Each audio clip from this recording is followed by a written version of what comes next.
Today, I am sharing with you what I cook for this cold, rainy winter evening.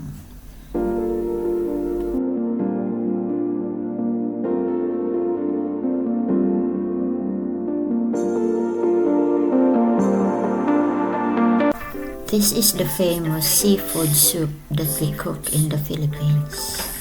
Seafoods Tinola. First, we simmer the water and then gently add the tomato, ginger, and the white part of the spring onions. Then let it boil.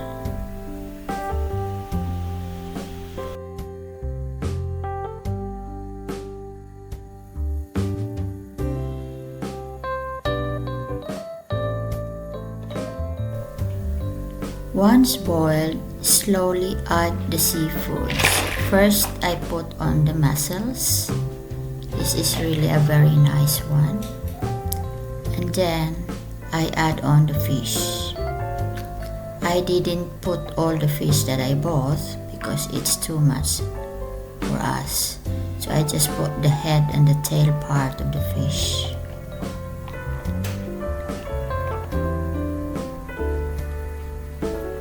Then I added the shrimps.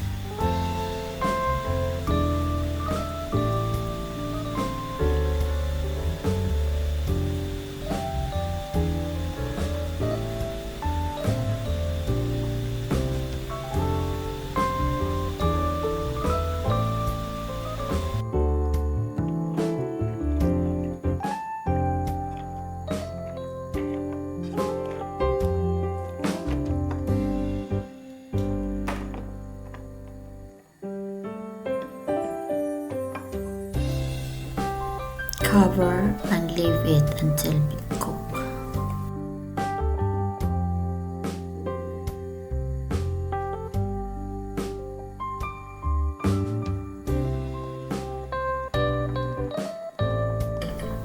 Once it's already boiling hard and the other seafoods are nearly cooked, we have to add the squid. The squid need to be added last because if you overcook it, it tastes like a rubber. It's so chewy. So better not to cook the squid properly.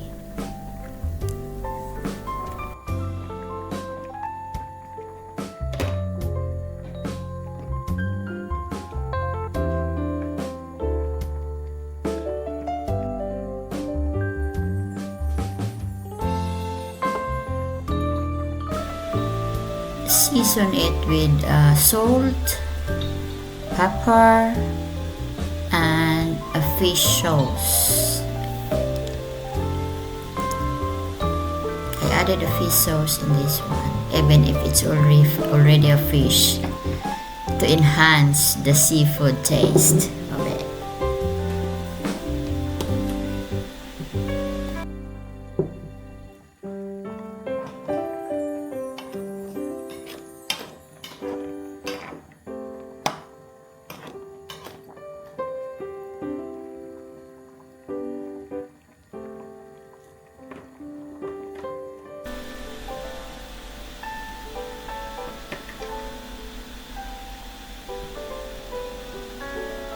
Yes, it really tastes yummy.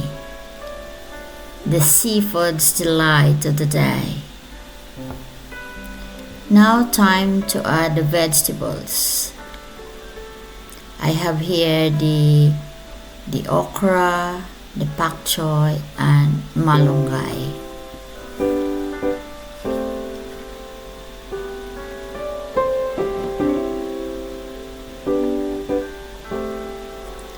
And the green part of the onion, or spring onion.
If you enjoy realistic lifestyle and cooking content, come and join me in my channel. Subscribe and hit that notification bell so that you will be updated in my future video upload.